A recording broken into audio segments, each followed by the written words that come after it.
Last night we let the mudchicks talk. I shouldn't have had that 5-layer burrito with taco sauce. What's up, gang? I'm Chase. And I'm Luke. And we are Crooked Stix. Welcome back. Episode 4. Episode 4. We're here. I hope you guys enjoyed episode 3 last week. Tuning in and just listening to me kind of share my story and some of the stuff I went through as a kid and how that shaped me into the man I am today. So today the plan is we're going to share Luke's story.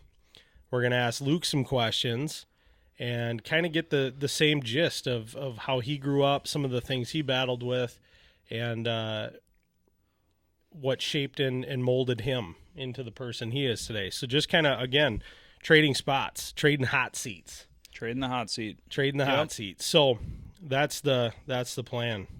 And we just want to say before we get started, to all you listeners out there, all the ones watching on YouTube or Apple Music, Spotify, iHeartRadio, thank you for listening. And please subscribe, hit the bell. Hit that bell, son. And we'll just keep creating content for you guys because we love it on this end of it. And hopefully you guys are really enjoying it on the listening side. So we do appreciate the support. Yeah, it's been super cool, actually. I'll just add this. It's been really cool to get people's feedback. We've got some text messages over the last few weeks, and shout out Ofty. And some of the other people just reaching out and being like, hey, I appreciate you guys being vulnerable and, relating to us, relating to people and just meeting us where we're at and talking real life stuff and kind of the struggles you've dealt with and blah, blah, blah. So that's what it's all about, man. That's the whole reason we wanted to do this. So it's super cool to hear that. And it's just super encouraging, and it makes us want to keep going. So we appreciate those texts and those messages.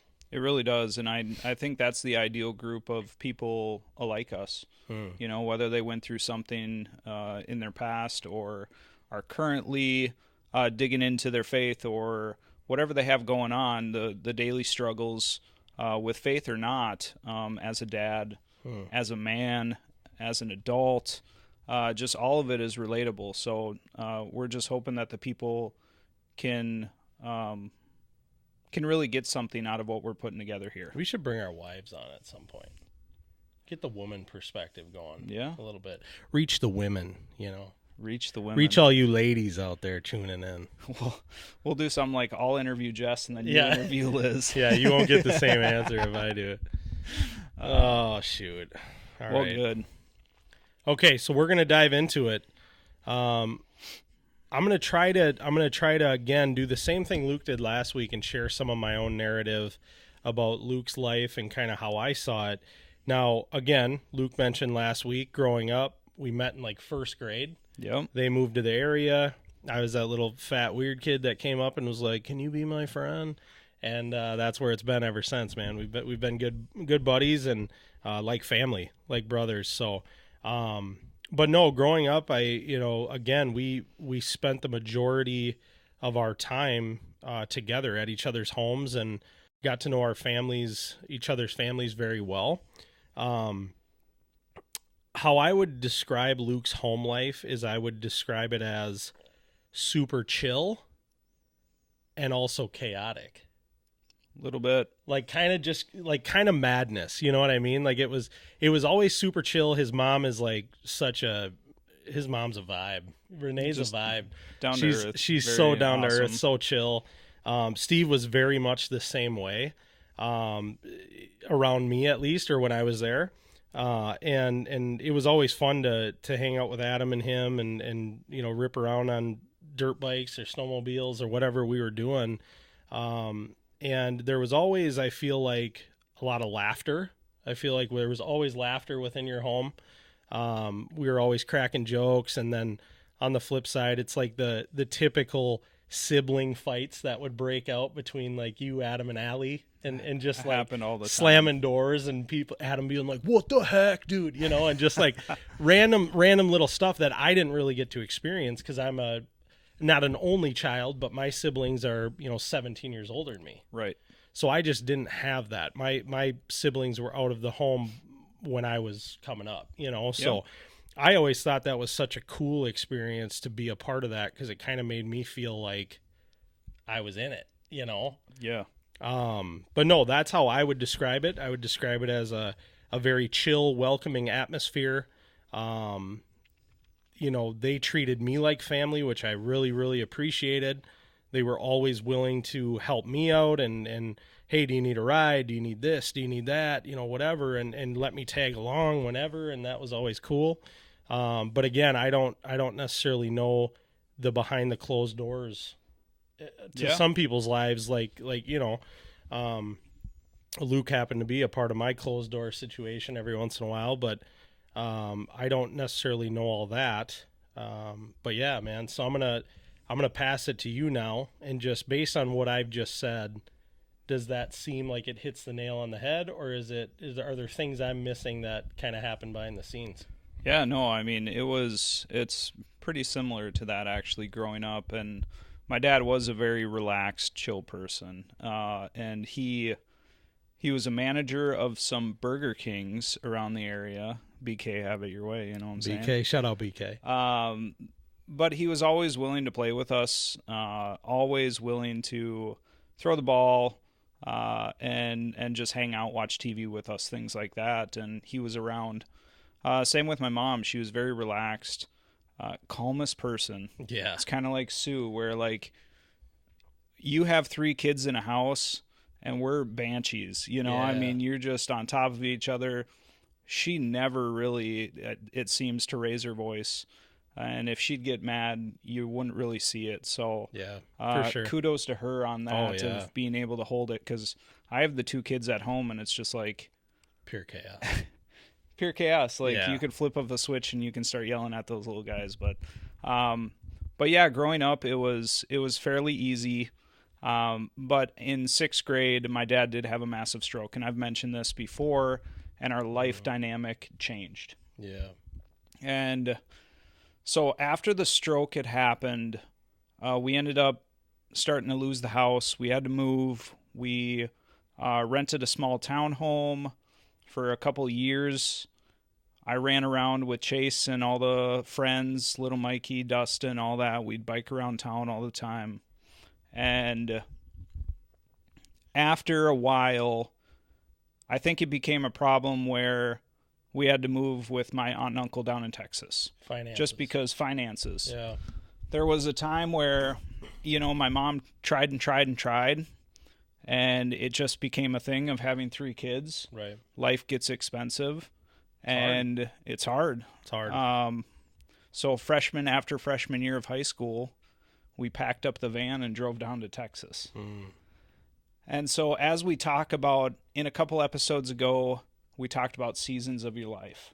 Yeah. And I kind of structure this like season 1, of course, and season 2, to where Texas, it was great. I mean, had a lot of fun. But that's kind of where the different Luke started to form itself. I'm just going to add, season 1 broke my heart. Yeah. When you had to leave, man, I was like devastated. Yeah. Oh, dude, that was so hard. It was like a brother. It was literally like a brother moving away.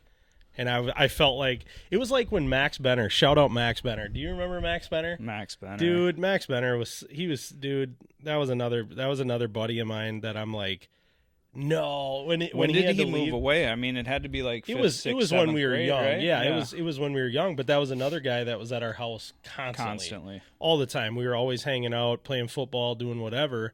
And when he left, it was the same thing, just devastation. Because that relationship, usually those relationships just don't hold up. Right. They're off doing their own thing, especially that young, right? And I still talk to Max every once in a while. Shout out Max again. But you and I kept in touch and that sort of thing. But that was tough, man. Anyways, back to season 2. Yeah. Max, and of course at his house, we played football on his birthday, and I broke my arm there. DH. Shout out DH. He tackled me, and I broke my arm at Max Benner's, and I think it was the summer after that he had moved away or something. But so season 2, moving to Texas. This is where moving across the country is very uncomfortable. You I believe know, that. we knew that my aunt and uncle's house, they had a pool, they lived on a lake. I mean, it was the place when we went to Texas on vacations, that was the place we wanted to be. Yeah. You know, it was the true where we wanted to vacation. You knew it would be fun. Yeah. To be there. It's just hard. Yeah. Yeah. Which is awesome. You all of a sudden go from, you know, the situation we were in to living in a house with a pool and a lake. I mean, there's just Can't beat it. can't beat it. Yeah.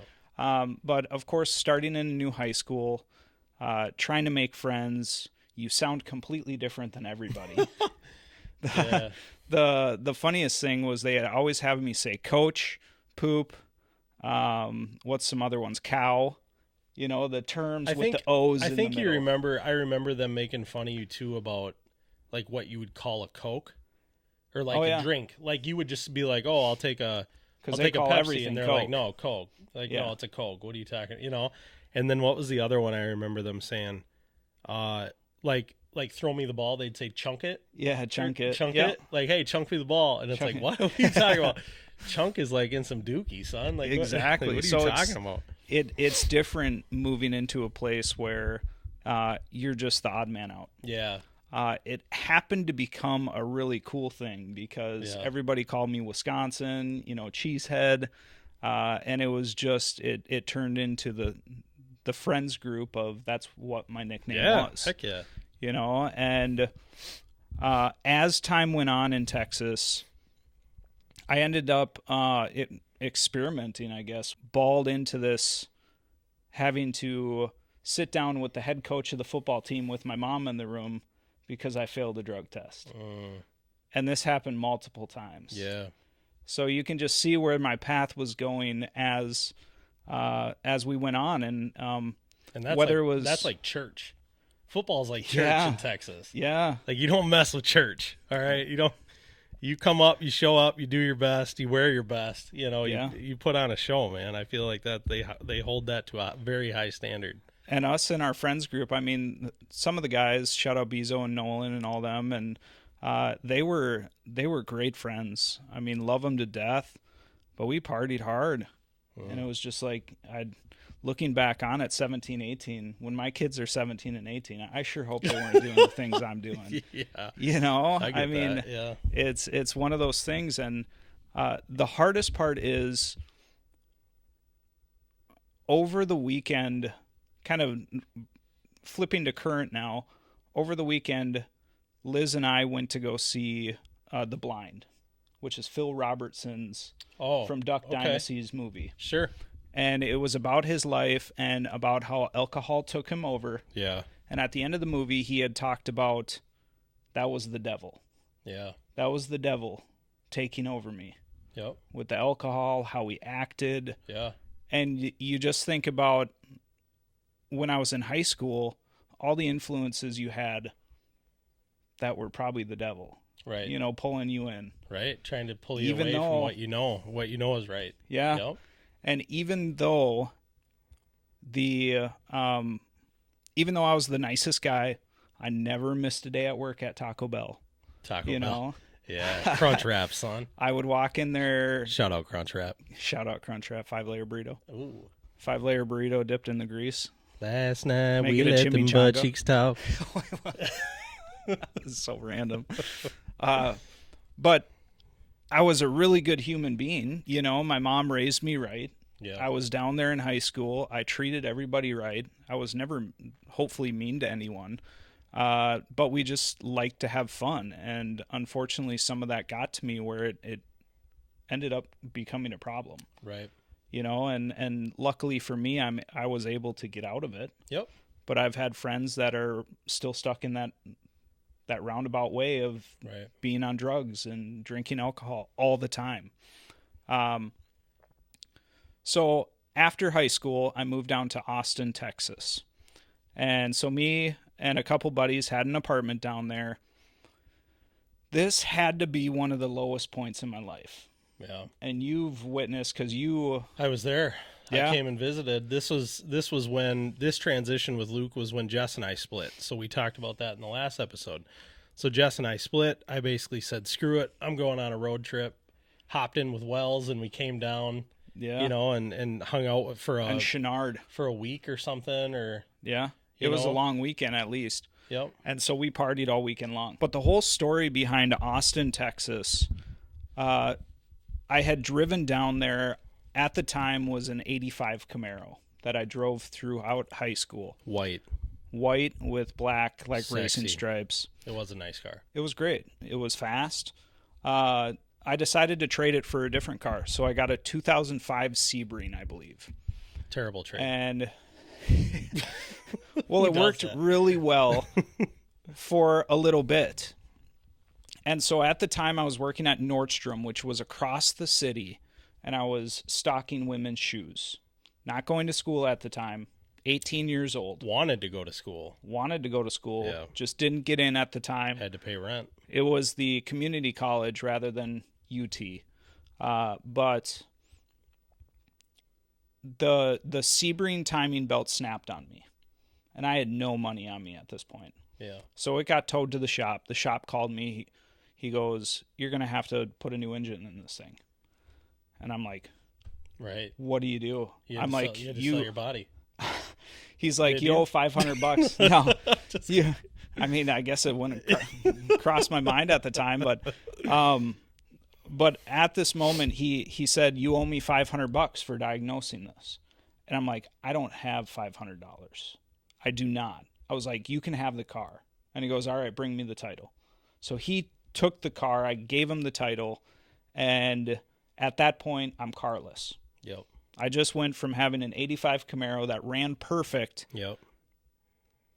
To now not having a car. And Right. my work is 30 minutes on the other across the city. Which is actually like an hour because I've drove that. Yeah. It was terrible in traffic. Austin traffic sucks. Brutal. It's Brutal. absolutely horrible. So at that point, luckily in Texas, winters aren't that bad. But I start getting in a bus routine. I'm up at like 4:30 in the morning to catch the bus. I had to catch 2 buses to get across town. Yeah. To get to work at 7 a.m. Jeez. And it was just, that had to go on for, I don't know, 4 or 5 months. And at the time, we were still partying. We were still going hard. And it just, it hit that level of enough's enough. Yeah.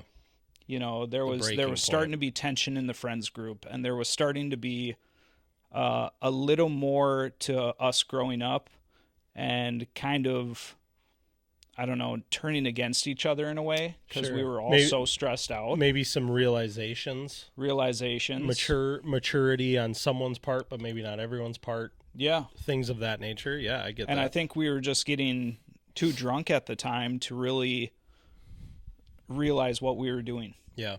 At the time. And so you and I had started chatting. And bless your guys' hearts. More than what we already had, Ben, for sure. Because we kind of fell out a little bit. Not like a ton, but yeah. We maybe talked like once a month or once every 2 months or. But there had to be, we had to talk for a couple months before you came down. Yeah. Oh, yeah. And at one point, I'm just like, I think this is it. I think I need to get out of here. Yeah. And so Chase and his dad, Rick, drove from Wisconsin to Austin, Texas, which I know to Dallas is like 16 hours. So you add another 3 onto that, 3 to 4. Yep. So we're talking 20 hours round trip that Chase and his dad came down, and we filled the car as full as we could. Yep. Left whatever was left in the apartment. Yep. And packed it up. Hit the road. We turned and burned quick. Yeah. It was very quick. I don't even know. Did we spend the night? No. I think we literally drove all the way through at night, left that morning, drove all the way through, got there the next morning, packed your stuff, and drove all the way back through. Yeah. I think we did that. I do too, because I remember driving through the night, and we stopped and had breakfast. Right. And your dad was like, I don't know how you did that, man. You just drove all night. Like, right. I didn't expect you to do that. Right. So we literally did not stop. Yeah, there wasn't any crazy. hotels. 40 hours straight of driving. Yeah.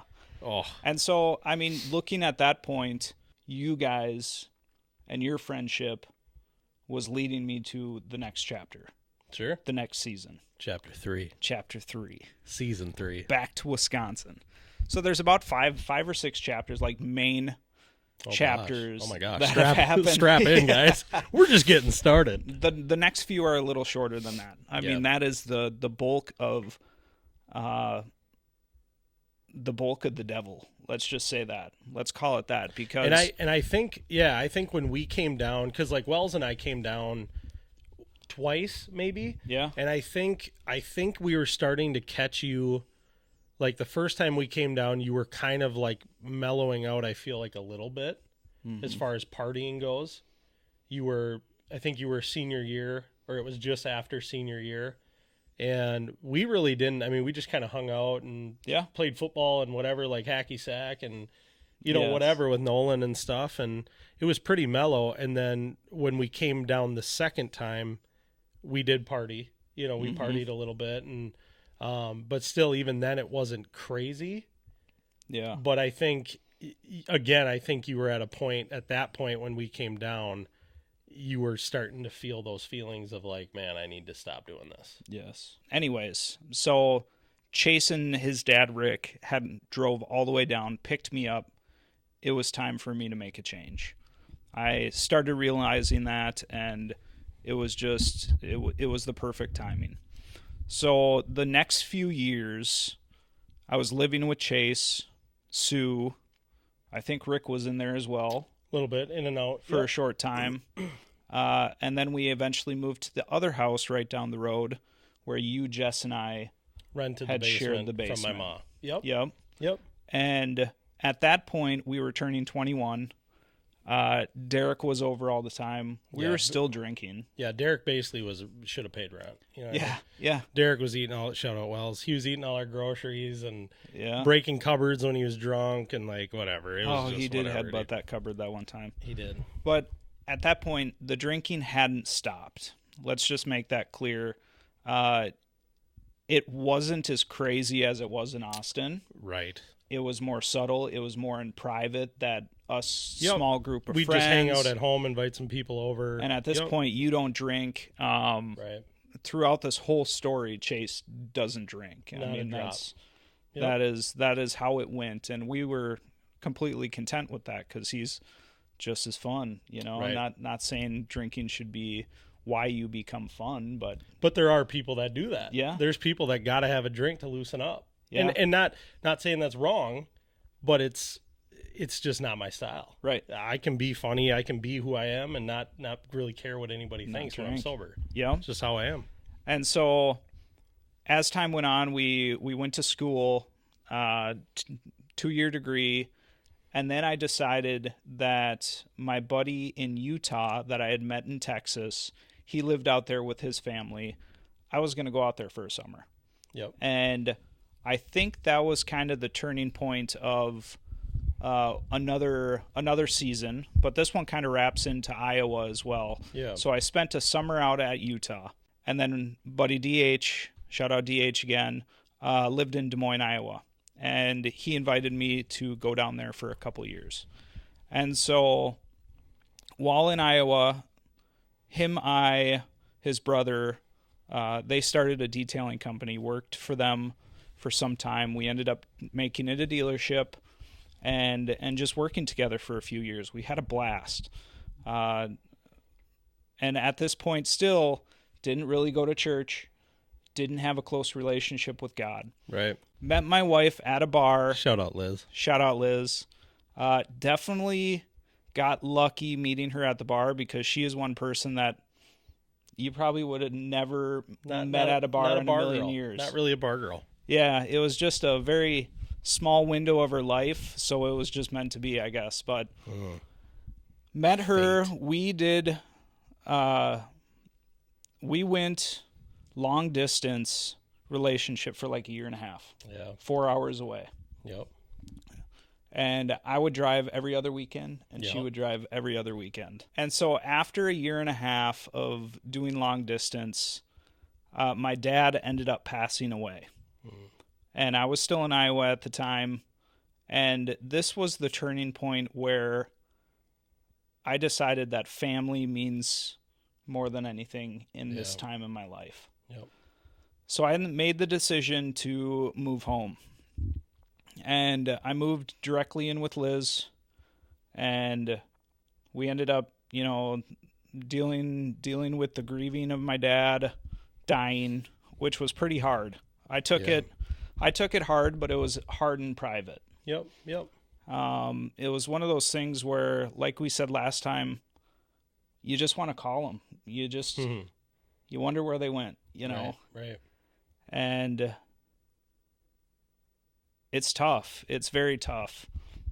But talking about the next season, and I'll save this because this is kind of the testimony part. Sure. Okay, so we're on like season 5. We're on like season 5. Yeah. There's a lot of seasons here, which is great because it's all growing. You're seeing God's hands at work in your life, which even though you might not have seen it, people like myself, I could see it, which is super cool from the outside looking in. So, okay, so now Papa Steve has passed away. Mm-hmm. You kind of take a different view on life as far as, all right, I need to chill out. I need to kind of rein it in a little bit. Family means everything to me. I'm kind of putting my priorities in the wrong spot. I got to shuffle things around. And so you moved back up here. Yep. From Iowa, moved in with Liz.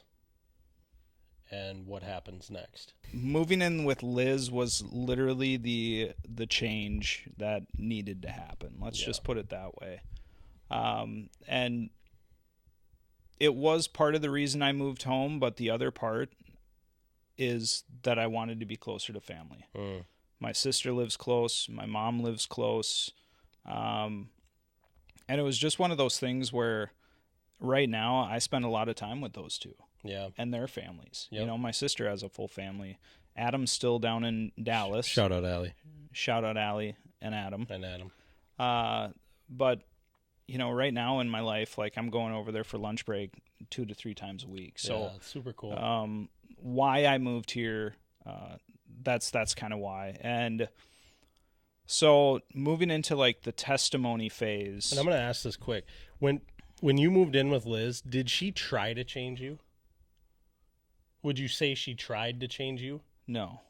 That's when you know you got a good one. Yeah. No, when you just change because you want to change being with that person. Right. That's and the huge, influence. man. Oh, that's so cool. And there's other people, we'll get into it, but her whole family is very influential in the way of how I've become. Yeah.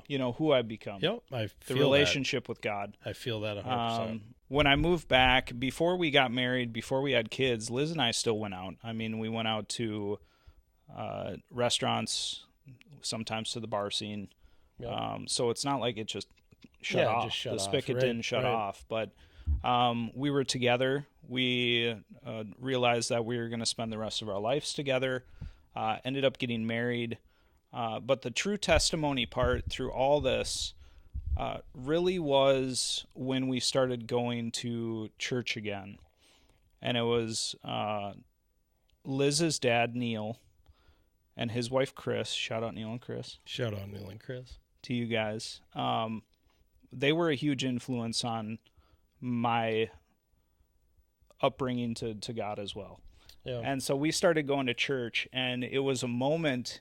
We were going up to get communion. And they maybe do communion at our church probably like once a month. Yep. Okay. It's not that often, but I was standing in line there and the music was just hitting right, and it almost made me want to like break down in tears. And that's a good feeling that I was like, this is it. Yeah. Like, this is the moment in my life where things change. Yeah. The relationship begins. And ever since then, I've really felt it. I could do more on my personal side of reading the Bible.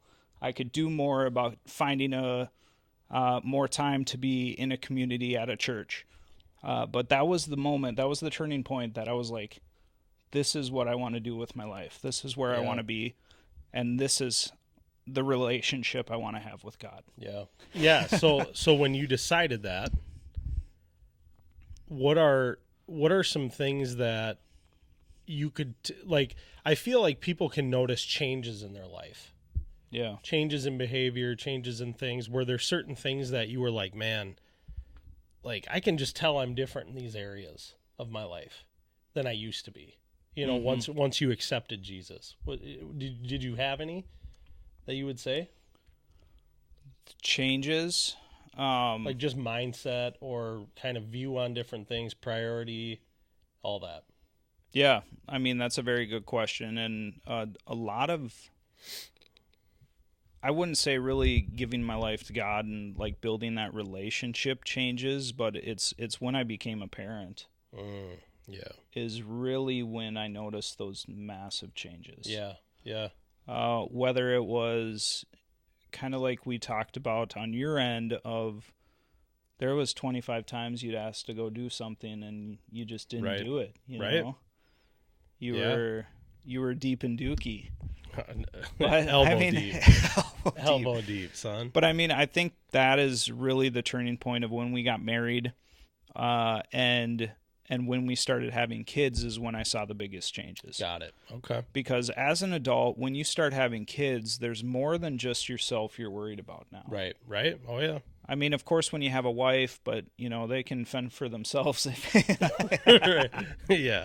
If they really needed to. For sure they can, yeah. You know, once you bring kids into the world, it's a whole different ballgame. It is, 100%. And I think that was the biggest thing to change me, because I want to be a good influence on my kids. Right. I want to make sure I'm doing life right on my end so they see that. Yeah.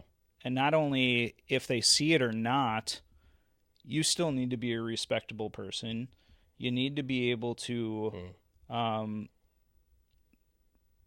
take care of your family. Yeah. Oh, yeah. And I think I personally struggle with that because, once again, I put it all on my back. Yeah. And something I really need to work on in the current times is to release some of that to God. Yeah, the backpack. Unpack the backpack. Yeah. Yeah. And I struggle with that on a daily basis. And I think a lot of people do. Yep. Because it's one of those things where it's always going to be hard. So I guess to continue on talking about current, let's talk about current for a little bit. And as of right now, me and my family are still searching for the right church. Yeah. And I want to mention this to everybody of it's okay to be in that limbo stage. Right.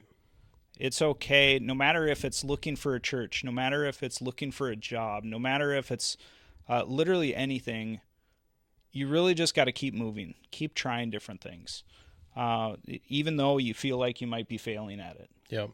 You just got to keep moving, and you'll see the success in it. But as of right now, current, we're still looking for a church that we feel we can build community in. Us too. Yeah, we're in the same boat.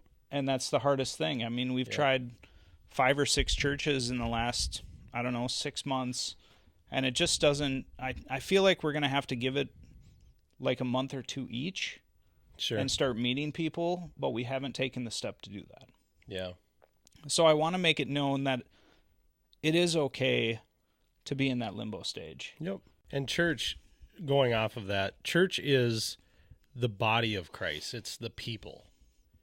It's not the building. You know what I'm saying? Yeah. So like Luke and I doing this every week, in a sense, this could be church to us. Yeah.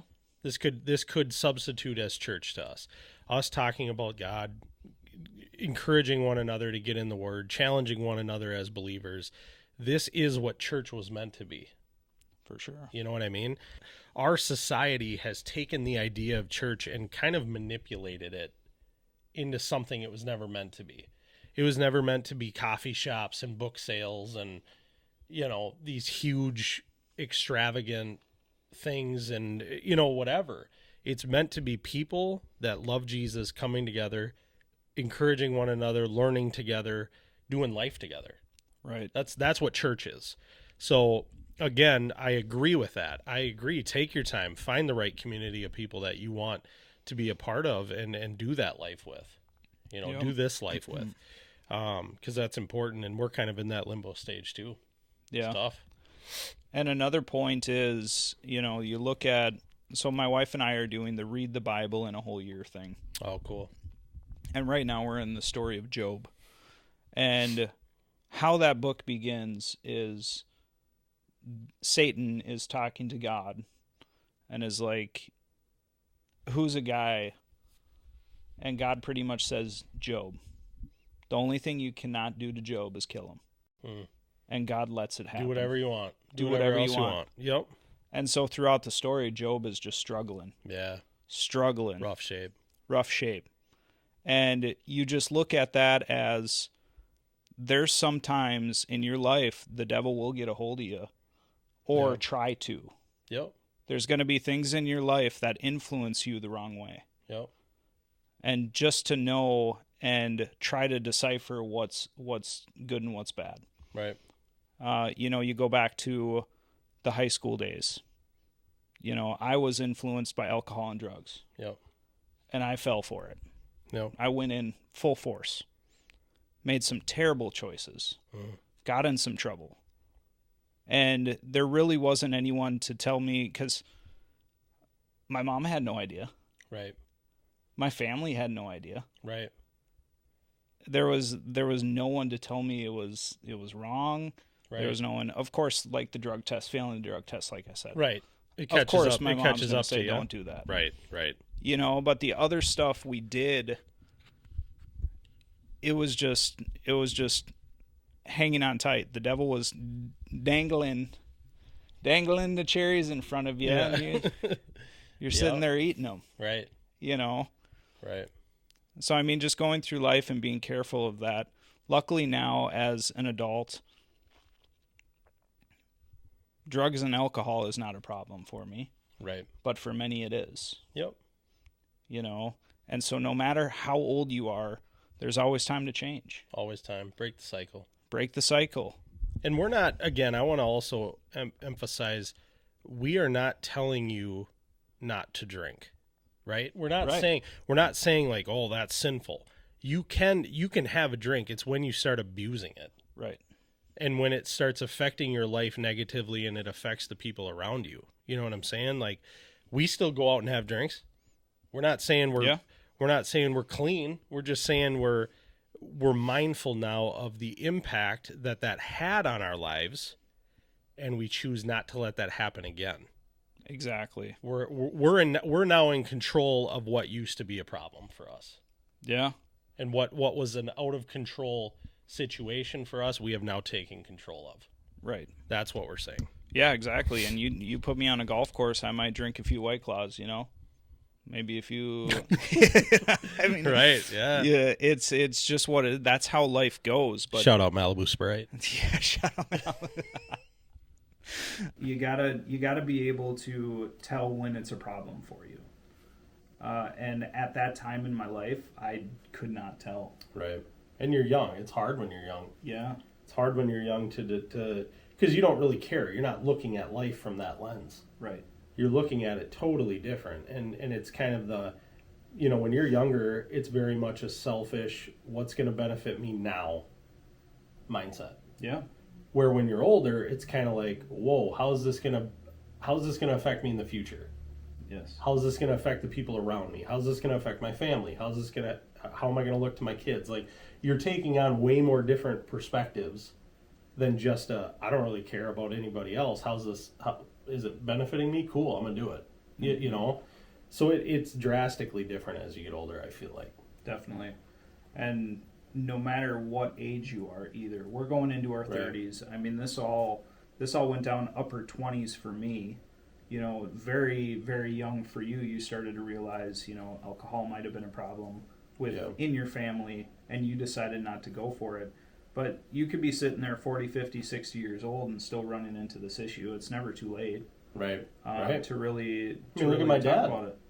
Yeah, look at my dad. A guy that drank since he was 12 years old or 11 years old and finally just got sober, 10 years ago? Yeah. And he's in his 60s.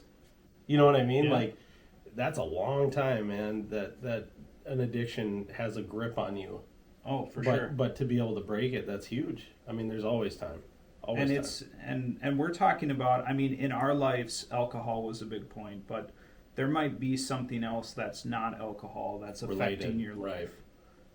So just taking the same steps on fixing whatever it is, whatever that crutch is in your life.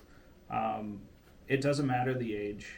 It doesn't matter how long you've been doing it. And it goes back to what you said about your dad. Like, he realized he can't do it alone. Right. He just couldn't. Yep. And that is, it's funny, we talked about that last week, but this Phil Robertson movie, yep, it was the same exact thing. Right. He realized he could not do it on his own. Heck yeah, man. That's cool. And he went through the steps, talked to the pastor, yep, and ended up, of course, look at them now. You know, owning a multi-million-dollar business. Right. All 3 sons, it sounds like, are involved. They yep. had a TV show. So it's never too late to, fix your family or be that influence you can on somebody. Right. And I think as we close out here, that's my testimony. And I hope I answered all the questions. I think you did, yeah. We kind of went through the storyline. Yep. When it happened for me. And just know that in my life as well, it's not all flowers and sunshine. Even though that happened and I have a relationship with God, like we talked about, different kind of seasons, but you go through seasons. Yep, and the world's jacked up. The world's jacked up. Everyone's broken. You're going to fail. You're going to fail. Daily. But just doing those things on a daily basis to try to be better. Yep. Be one step better every single day. And Find sometimes ways. you'll fall back. Yep. Find ways to grow. Take it on the chin. If you screw up, just take it on the chin. Learn from it. Push forward. Yeah. Push forward. I will say I'm gonna also add this as we land the plane here. One thing that has kind of hit me is recently, because we talked last week and I said, man, I really hate sharing my story. I hate sharing about my life and kind of the stuff I dealt with, right? Well, part of that is because of the emotions. You don't want to talk about it. You don't want to bring it up. You don't want to relive it, in a sense. And the other side of it too is like sometimes it's embarrassing. It's like, man, this happened to me. I did this. My family was like that. Whatever. It's a way to relate. It's a way to uplift, encourage others. So use it for that. Different experiences you went through. Said it last week. Use that to be a light for someone else and share that. And I think so often, you hear people like, oh, keep going forward and never look back, right? Just keep going forward. Don't think about your past because that's old news. You're on this track and you're going forward. Don't even pay attention. Don't look in that rearview mirror. Sometimes it's okay to look back. Yeah. Right? Like I was talking to my brother tonight. He shot me a note. Shout out, Brandon. And he's like, dude, I listened to your testimonies, video episode 3. And he's like, man, that was cool. Like that really made me think about some of the stuff I dealt with, whatever, and some of my addictions now and this and that. And, I was able to say, dude, look how far you've come though. Cause it was kind of like, I almost took it like maybe he was kind of beating himself up a little bit. Like, man, I'm still struggling with this and I got to get this right. And I'm like, yeah, but look how far you came. In those moments where you're doubting yourself and you're like, man, I got so much work to do. I got so much farther to go. Take a look. It's okay to look back. Yeah. Look back in that rearview mirror and go, wow, look where God brought me though. You know what I mean? It's anything. Weight gain. You know what I mean? I'm 260 pounds. Guess where I was though? I'm not happy with where I'm at now, but I was almost 300. Yeah. I'm doing a heck of a lot better than I was, Or I was getting tanked every weekend. Now I'm not. I drink once every month probably. I'm not perfect. You're not perfect, but man, look how far we've come. That's exactly right. Like that's cool. And those are the times also that you look back and you can see God's hand in your life. Like you can see the work he was doing the whole time. You don't notice it when you're in the moment, but when you take a look back, you see how far he's brought you. You see how much you've grown. You see the changes, and it's encouraging. Yeah. It's super encouraging. So do that. I encourage you to do that every once in a while. And I feel like in my current day, I struggle with that a lot because it's like am I where I want to be now? Right. But then I look back 10 years. Right. You know, and you can see if you grow the same you did in the last 10 years. Right. For most people, 10 years from now, you're going to do the same thing. But I'm just saying, for those of you that get really hard on yourselves and you have that drive to do better and to be better and to continue growing, don't get down on yourself, man. Keep glancing back a little bit and just look at where you've come. That's where you've come from, because that's huge. You know? And I think one of the last things that I want to, talk and challenge the listeners on is to find someone that either can influence you, be that influence in your life, or if you're at a point where you feel like you see someone in your life you can put an influence on, I would do it. For sure. Whether it is your children, spending more time with them, teaching them something new. Good buddy. Or it's a good buddy. Or someone at work. Or it literally could be anything. If you're feeling up to it, go join Big Brothers Big Sisters and go hang out with a kid.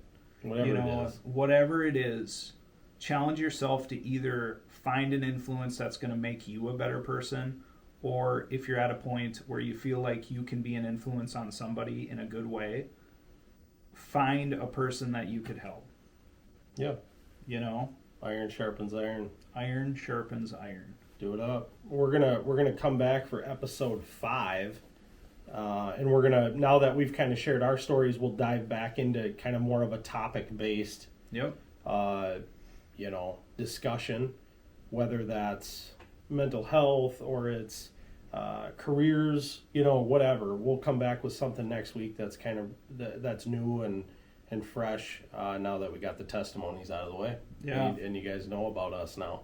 And once again, if you have any suggestions on topics, if you want to hear us talk about something, or you like what you hear, let us know in the comment section. Or just shoot us a text. A DM, because we love hearing from you guys, whether it's public or private. It's encouraging to hear that someone is getting value out of what we're talking about. Yeah, for sure. But for now, that's it. Crooked Stix out.